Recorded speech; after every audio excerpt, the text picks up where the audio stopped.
Instantedigital.com. En Génesis vamos a dar la bienvenida a Shai Shemer. Bien hallado, Shai. Bien hallados, muchas gracias.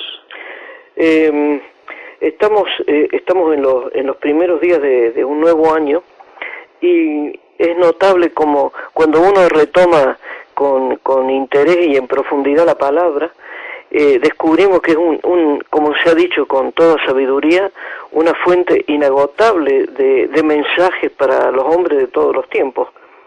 Así es. Shai, y a propósito de eso, hemos advertimos que en Génesis termina mencionando nombres y el segundo libro, el que le sigue, en Éxodo, también vuelve a hablar de nombres.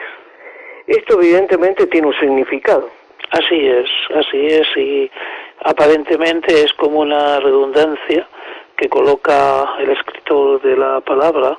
Sin embargo, son redundancias llamativas, ya que la Biblia no abunda en ellas, y es volver a nombrar a todas las tribus de Israel, las que entraron a Egipto, los nombres de las 12, después se agregarán al final del Génesis también Efraín y Manasés. Contamos entonces 2 agregados que dice Jacob, estos son hijos míos. Y esto es muy interesante. Después, para comprender esto, hay que leer el capítulo de Ezequiel y toda la profecía en Ezequiel 37. Pero lo interesante es de que ellos, al entrar a Egipto, entrarán en una pendiente, podemos decir así, para un cumplimiento profético de entrar en esclavitud, como se le fue profetizado a Abraham, y sacarlos de la 4ª generación. Y lo primero que dice el escritor de Éxodo es, y estos son los nombres, así se llama en el original, en hebreo, el libro de Éxodo, el libro de los nombres. Es traducido en la versión griega de la Septuaginta, 200 años antes de Cristo, es traducido por el nombre de Éxodus, pero no así es su nombre original. ¿Por qué los nombres son interesantes? Para nosotros los creyentes es significativo saber de que las 12 tribus de Israel tendrán los nombres de las 12 puertas de la Nueva Jerusalén. Quiere decir que son nombres que tienen un mensaje profético a lo largo de toda la Escritura, y se los nombra porque en el momento de comenzar el Éxodo será la última vez que se los nombra así todos juntos hasta su liberación, porque Faraón, el nuevo Faraón, los esclavizará. Y una de las cosas que pide un esclavo es su identidad, es su nombre y la cualidad que este nombre trae. Faraón conoce algo de esta gente porque conoció a través de José la revelación del Dios de Israel al primer Faraón cuando le descifró los sueños, y también conoció quién fue Jacob, porque le dice en Génesis a Jacob, yo descenderé contigo a Egipto. Significa que Jacob entró con el Dios de Abraham, de Isaac y de Jacob al mismo Egipto. Egipto conocía el poder de este Dios, y es así de que le tenían respeto y también le tenían conocimiento de alguna manera, y se dieron cuenta a ellos, sirviendo los planes de Dios, claro está, de que los nombres tienen importancia fundamental. Shai, antes de continuar con el tema de los nombres, que es verdaderamente apasionante, porque seguramente vamos a tener que hablar hasta de Hitler, por ejemplo, pero hay algo sumamente notable en este comienzo del libro de Éxodo, porque habla de 2 tiempos del pueblo de judío, hasta la vida de José, y cuando muere José y otro faraón toma el poder en Egipto y cambia radicalmente la situación de los hijos de Jacob. Así es. En la época de José hay un faraón que, una vez José sacado del pozo de la cárcel, así se llama en lengua original, le cuenta, le descifra a Faraón o le revela los sueños, diciendo que el Dios de Israel lo va a revelar. Y así su familia es encomendada, después de que leemos toda la secuencia del reencuentro de ellos y todo lo que por esto se entiende en la vida de José, a mi entender, una prefiguración de la venida del Mesías. Hay particularismos en la vida de José que indican algo muy ligado a la venida del Mesías como siervo sufriente. Y esto se manifiesta en todo este relato bíblico, hay que leerlo con detenimiento. Este faraón desaparece y ya los hijos de Israel hacen algo que hoy es muy común pasarlo por alto, y podemos también nosotros caer en este error. Los hijos de Israel, todos los que vinieron, los 70 que vinieron y los que se les sumaron, le dijeron a Faraón que venían aquí a vivir. La palabra que se usa vivir es una palabra que viene de la palabra extranjero. El verbo es lagur y viene de la palabra ger, que es extranjero. Cuando se transforma la palabra ger en el verbo lagur, implica que es habitar temporalmente. Hemos venido, le dice Faraón en Génesis 47:4, hemos venido al Faraón a habitar temporalmente en la tierra de Egipto. Y ese verbo es fundamental porque es el verbo que califica para Israel y para los nuevos creyentes y para los nacidos de nuevo. No te hagas tesoros en la tierra, mi reino no es este mundo. Es decir, sois en la tierra visitantes, no militáis, vivís en ella. Es una forma de seguir aplicando el verbo lagur, que viene de ger, extranjeros somos. De esta manera, en el mismo capítulo 47, más adelante, ¿sí? El 47:4 primeramente es, venimos aquí a vivir temporalmente, pero ya en el 47:27 se dice ahí que se va a asentar Israel, o sea Jacob, en la tierra de Egipto. La palabra asentarse en hebreo vayashav, que es totalmente opuesta al lagur, significa tomar posesión y hacer del lugar una morada fija. Ya en el capítulo 47, el versículo 27, vemos que la transición de ir a Egipto causó un impacto tan grande en las mentes de todo el contingente que entró con Jacob, la proliferación de los milagros, en la posición privilegiada de José, la bendición de que ya no pasarán hambres y la fertilidad de la tierra, y el hecho de que Dios le ordena a Jacob, o sea a Israel, bajar a Egipto y que estará con él, les hace que desde el punto de vista de la interpretación exegética, como muchas personas pueden pensar hoy en un éxito que reciben de Dios directamente porque Dios se los ha confirmado, que se puede tomar posesión del lugar, que es una forma de afianzar la bendición. Parece un poco contradictorio. Sí, porque cuando tú tomas posesión de algo, en la Biblia implica que entras en una guerra, porque lo poseído, no quiero hablar de poseído en términos de misterio, sino que lo que estás poseyendo puede causar en ti lo inverso, que el objeto adquirido es el que te domina a ti y no tú al objeto adquirido. Domine tu corazón. Domine tu corazón. Por eso nosotros con todas las cosas nos tenemos que relacionar con cierta extranjería. Aún así dice, el que no dejara a padre y madre por mí, dice el Señor, ¿qué pasaría? Es muy duro, pero hay que tener una extranjería en todas las cosas. No una tibieza espiritual, pero sí una extranjería. Es un don que Dios enseña a vivir con sus regalos en forma de extranjería, para que no junten hollín y para que no junten humedad y se putrefacten. Es imposible vivir con el verbo yashav, o tomar posesión.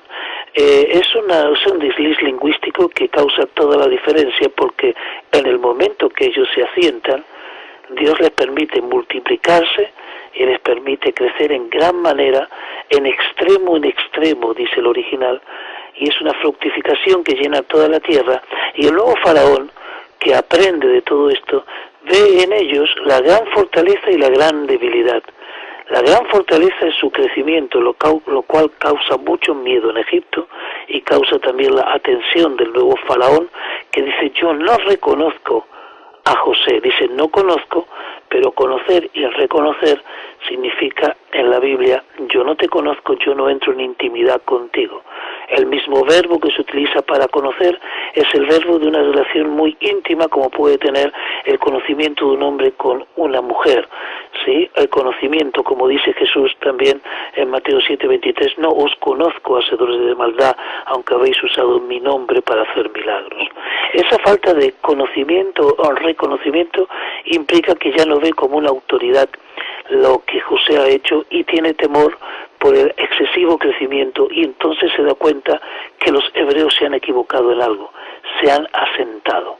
Y cuando se asienta una persona en un lugar y comienza a vivir cosechando lo que él mismo sembró, ya no está tan alerta, ya no está tan dispuesto, ya no está tan combatiente y ya tiene miedo de perder lo que ha adquirido. Claro, pero eso era lo que en el plan de Dios era necesario que ocurriera. Por eso dijimos que, yo dije, ¿hay contradicción? No, no hay contradicción.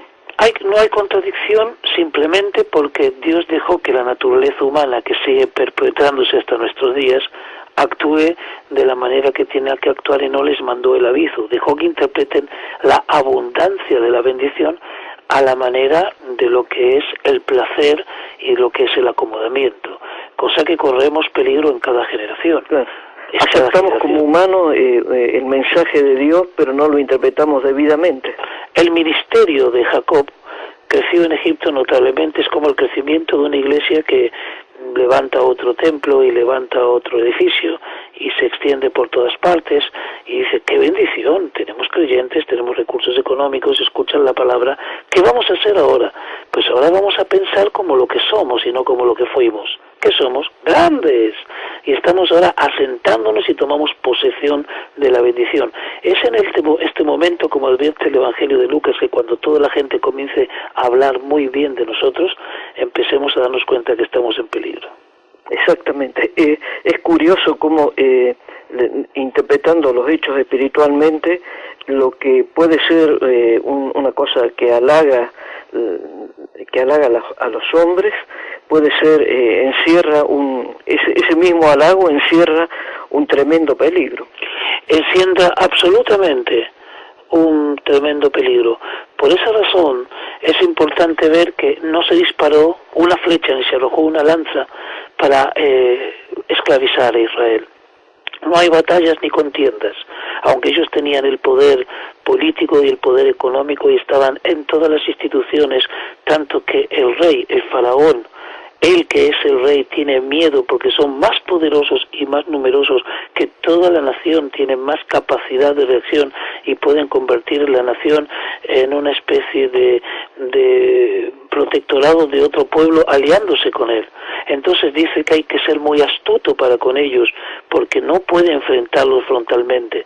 Por eso les coloca impuestos con cargas muy fuertes, pero esos impuestos no pueden ser impuestos que generen una rebelión.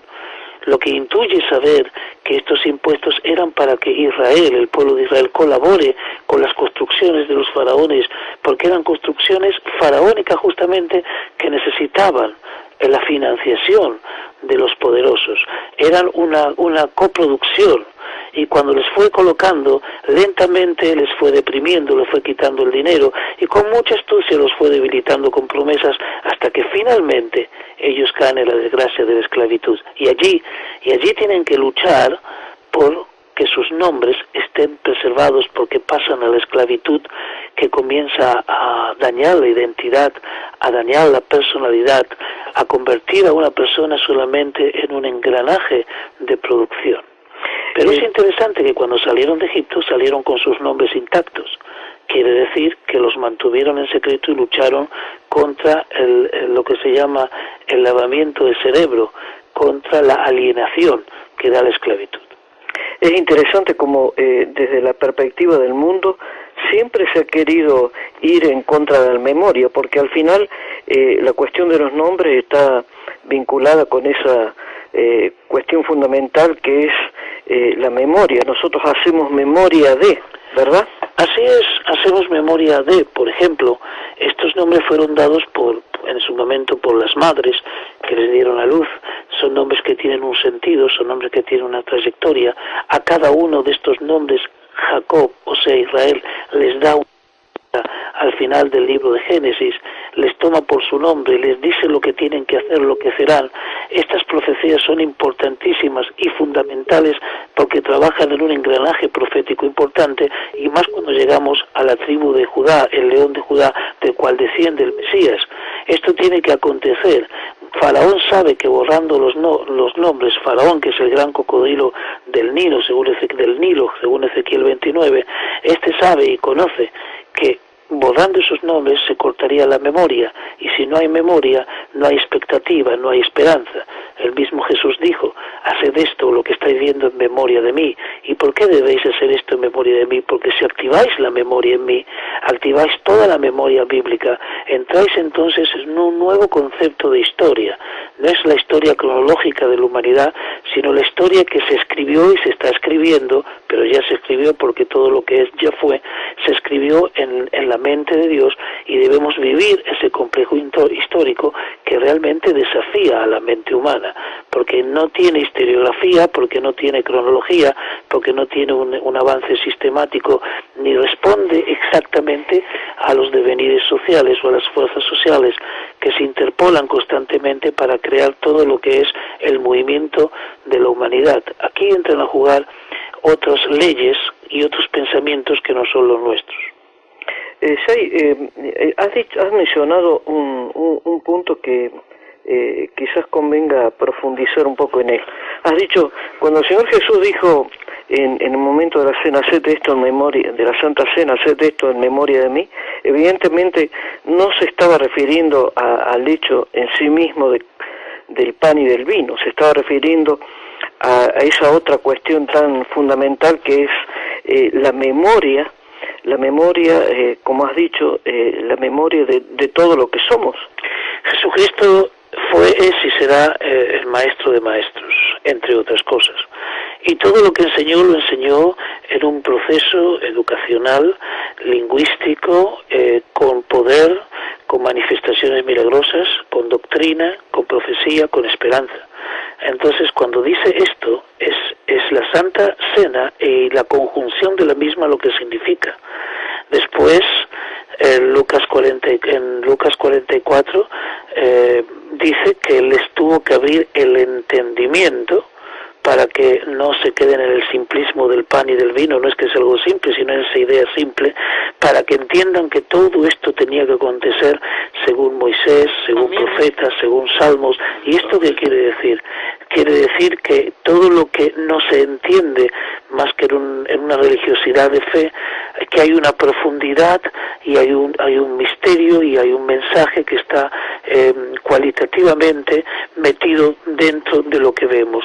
Y entonces, que sepan que tuve que morir en la Pascua porque es la salida de Egipto, porque guardaron el nombre y vosotros guardaréis mi nombre, que sepan que el vino y que el pan es la conjunción de todo el proceso que Dios quiere hacer para que comprendáis entonces lo que es la vida y la vida en abundancia, que todo esto os lo doy para que conozcáis al Padre, porque esta es la vida eterna. Todo el proceso educacional que Jesús hace con sus discípulos, que finalmente después de su resurrección les anda con ellos y les abre el entendimiento, es hacer esto en memoria de mí. ¿Por qué? Porque la memoria será, y lo dije en algunos programas anteriores, el punto frágil por donde recibiremos nosotros la tentación de tergiversar o de adulterar de alguna manera, o disminuir o simplificar para que el mensaje baje su caudal de bendición y baje su caudal de mensaje de esperanza. Y aunque la fe siempre esté fuerte en algunos, si el mensaje no va evolucionando en lo que Dios va explicando a través de la Escritura, esa fe puede llegar a entibiarse, y la Biblia sí advierte de que muchos se entibiarán, se enfriarán, aún aquellos que son siervos. ¿Por qué? Porque se diluye la palabra se va adaptando cada vez en muchos sectores al intelecto humano, a las modas, a los tiempos y a lo que creemos que Jesús quiso decir según la visión del siglo XXI. Esto es muy peligroso. Es así que ya en los años 50 comienzan ya los exegetas y los teólogos a hacer nuevas preguntas sobre la vida terrenal de Jesús. comienzan a hacer profesores como Flusser, que comienzan el doctor Flusser a dar explicaciones mucho más significativas que la que los discípulos y el propio Bultmann hicieron ya en la década del 20 y la década del 30. Empieza a haber otro enfoque de preguntarse qué cosas se leen y en su contexto cómo se puede leer, porque hay una parte del mensaje que hemos descalificado de su contexto y le hemos llevado simplemente a una enseñanza, apropiándonos los conceptos pero quitándolos de su medio. Hoy en día ya no se tiene tanta aventura y no se aventura tanto el estudioso, sino que trata de ver la fotografía mucho más completa. Así nos vamos cuidando y vamos leyendo la Biblia menos fragmentadamente y con pasión, pero no apasionados, porque el apasionamiento personal puede pasar de esclavitud a ceguera. Es interesante este concepto de esclavitud a ceguera. Y esto es probablemente, y haciendo una reflexión sobre lo que estábamos hablando, de que el faraón intentó quitarle la memoria al pueblo de Dios, quitándole los nombres. También lo intentó Hitler, y tanto en un caso como en el otro, finalmente prevaleció esa fuerza poderosa que tiene el pueblo de Dios de saber quién lo ha elegido. Bueno, lo primero fue quitarle los nombres. Lo segundo es martirizarlos con trabajo. Hay un paralelismo, claro está, entre Faraón y Hitler en esto. Después, matar a los niños que nacían porque son los que se le coloca el nombre el 8º día en su circuncisión. Y ese nombre es el nombre que llevará y que participará en toda su vida y llevará un mensaje generacional. Esos nombres son tan importantes y por eso tenemos en los evangelios la genealogía del Mesías. Y la genealogía del Mesías solamente pudo escribirse, ya que no había archivos ni tampoco había hemeroteca, solamente si los israelitas mantuvieron constante la memoria de los nombres de generación en generación. Ellos sabían que en esa memoria existe la capacidad de no perecer y de seguir llevando la identidad de Dios en sus vidas. No es un tema solo de fe. Jesucristo no solamente enseñó y los profetas fe, sino también advirtieron cómo tenemos que actuar para que las cosas tengan, nuestras acciones tengan significado y tengan acción y reacción y consecuencia en la sociedad donde vivimos. No es solamente una cuestión abstracta, sino que hay una acción y hay una intención también constante, o sea que hay una siembra y hay obras que hay que realizar para que esto perdure. Fueron las parteras que cuando vieron que a pesar de la presión social, de la falta de comida y de la angustia que vivían, según relata el libro de Éxodo, de Shemot, de nombres, ellas ven que hay una reproducción tremenda de niños, los cuales ellas recibieron la recomendación de matar, de asesinar directamente de Faraón, el que todo lo sabe y todo lo investiga y que tiene un poder tremendo y es muy astuto. Ellas temieron a Dios porque veían lo que estaban pasando, ellas veían que no llegaban a los partos a tiempo, ellos veían de que no podían asistir a las que parían y que no lo necesitaban. Ellas veían que los niños nacían prematuros y que nacían a destiempo y podían sobrevivir. Entonces temieron a Dios y Dios las prosperó y le dijeron a Faraón absolutamente la verdad que Faraón se percata realmente y por eso ya no manda a las parteras, sino que manda a todo el pueblo a investigar porque estaba realmente asustado. ¿Y cuál fue lo que lo asustó? Ver a mujeres parir. Y esto es un mensaje bíblico que va hasta el final de nuestros tiempos, porque yo soy de los que piensa que la sociedad dejará de parir por razones prácticas en muchos lugares del mundo y por razones ideológicas y desde el punto de vista espiritual por razones en donde el enemigo instruirá todas las normas pertinentes para que no haya deseo de parir y no haya deseo de continuar con el núcleo familiar como hoy lo tenemos establecido. Sin embargo, yo pienso que una de las señales de los últimos tiempos también será nuevamente, así como Egipto aparecerá figurativamente, aparece en Apocalipsis 11, en el final de los tiempos también mujeres muy avezadas y muy, ¿cómo se puede decir?, valientes, empezarán a parir de forma inexplicable y esa forma de parir nuevamente asustará, porque donde aparece la vida, y la vida en abundancia, donde aparece el deseo de dar la vida y el deseo de mantener la familia bajo y contra toda eventualidad, el enemigo realmente se da cuenta que la batalla la tiene perdida.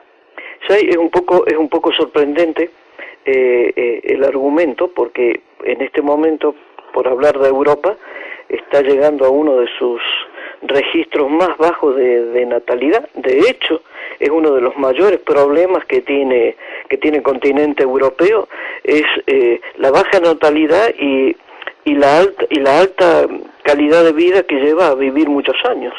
Es así, pero supongo que bien lo dice el profeta Jeremías, creo que en el capítulo 19, y la mujer rodeará al varón, y ese rodeo será de que esa fuerza que trae el nacer y el parir, fuerza que no podemos describir desde el punto de vista externo, o sea que por más que podemos observar ese deseo de parir y ese seguir pariendo toda la vida, porque cuando se pare un hijo se sigue toda la vida teniendo dolores por él, esa forma de parir constante y esa forma a una esclavitud y contra todo pronóstico que exista realmente la determinación de seguir manteniendo la procreación y el mensaje de Dios a través de la descendencia como una genealogía que se está rearmando nuevamente, también es parte de los tiempos del fin. Y yo considero que en muchas partes del mundo he escuchado que hay grupos de creyentes que se han tomado esto muy en serio y van contra la moda, y van contra el sentido común, y van contra todo y comienzan a parir. Claro que hay un límite para esto, todo tiene un límite, porque no es cuestión de parir por parir, es cuestión de parir para que los que van naciendo lleven la educación, el mensaje. Claro, en un tiempo tan moderno, y yo creo que como una economía que tenemos, la capitalista, esa economía capitalista, y no quiero decir que hay otra mejor ni peor, sí, ha centrado en esta sociedad la forma de producir, la forma de trabajar de tal manera que en este sistema en que estamos actualmente es muy difícil que lo que acabo de decir se desarrolle con tranquilidad. Por eso yo creo que, dijo Pablo, lo que estamos proponiendo es locura para el mundo.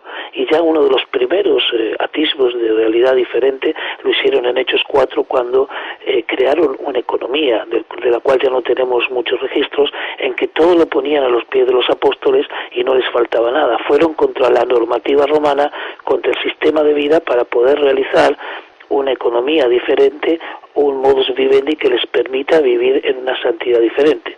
No faltaron los Ananías y Zafira, pero ese fue un intento. Posiblemente eso volverá en algún momento para los que sean, como se dice, esfuérzate y sé valiente. Y medite mi palabra de día y de noche y no te apartes de diestra ni de siniestra. Shai, terminamos y podemos decir que a más hijos, más memoria.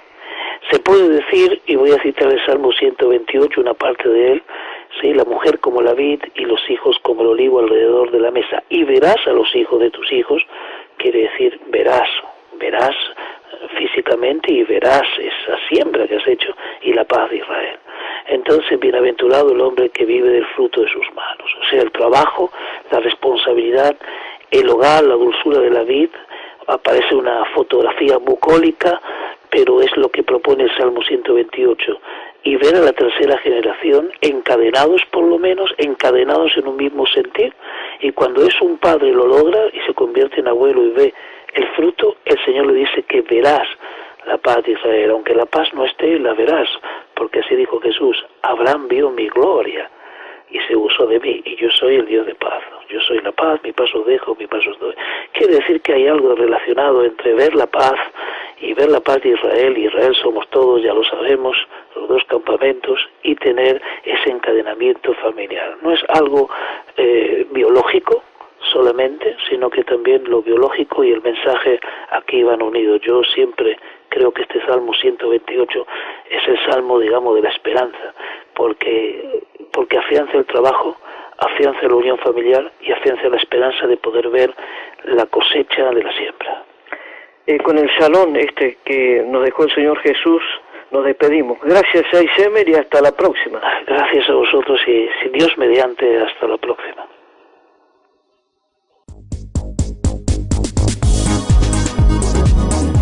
protestantedigital.com.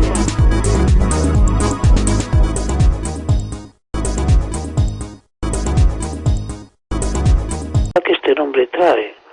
Faraón conoce algo de esta gente porque conoció a través de José la revelación del Dios de Israel al primer faraón cuando le descifró los sueños, y también conoció quién fue Jacob, porque le dice en Génesis a Jacob: yo descenderé contigo a Egipto. Significa que Jacob entró con el Dios de Abraham, de Isaac y de Jacob al mismo Egipto. Egipto conocía el poder de este Dios, y es así de que le tenían respeto y también le tenían conocimiento de alguna manera, y se dieron cuenta a ellos, sirviendo los planes de Dios, claro está, de que los nombres tienen importancia fundamental. Sí, antes de continuar con el tema de los nombres, que es verdaderamente apasionante, porque seguramente vamos a tener que hablar hasta de Hitler, por ejemplo, pero hay algo sumamente notable en este comienzo del libro. Lo que dice el escritor de Éxodo es, y estos son los nombres, así se llama en el original, en hebreo, el libro de Éxodo, el libro de los nombres. Es traducido en la versión griega de la Septuaginta, 200 años antes de Cristo, es traducido por el nombre de Éxodus, pero no así es su nombre original. ¿Por qué los nombres son interesantes? Para nosotros los creyentes es significativo saber de que las 12 tribus de Israel tendrán los nombres de las 12 puertas de la Nueva Jerusalén. Quiere decir que son nombres que tienen un mensaje profético a lo largo de toda la Escritura, y se los nombra porque en el momento de comenzar el Éxodo será la última vez que se los nombra así todos juntos hasta su liberación, porque Faraón, el nuevo Faraón, los esclavizará. Y una de las cosas que pide un esclavo es su identidad, es su nombre y la cualidad. protestantedigital.com. En Génesis vamos a dar la bienvenida a Shai Shemer. Bien hallado, Shai. Bien hallados, muchas gracias. Estamos en los primeros días de un nuevo año, y es notable como cuando uno retoma con interés y en profundidad la palabra, descubrimos que es como se ha dicho con toda sabiduría, una fuente inagotable de mensajes para los hombres de todos los tiempos. Así es. Shai, y a propósito de eso, hemos advertido o advertimos que en Génesis termina mencionando nombres, y el segundo libro, el que le sigue, en Éxodo, también vuelve a hablar de nombres de Éxodo, porque habla de dos tiempos del pueblo del judío, hasta la vida de José, y cuando muere José y otro faraón toma el poder en Egipto y cambia radicalmente la situación de los hijos de Jacob. Así es.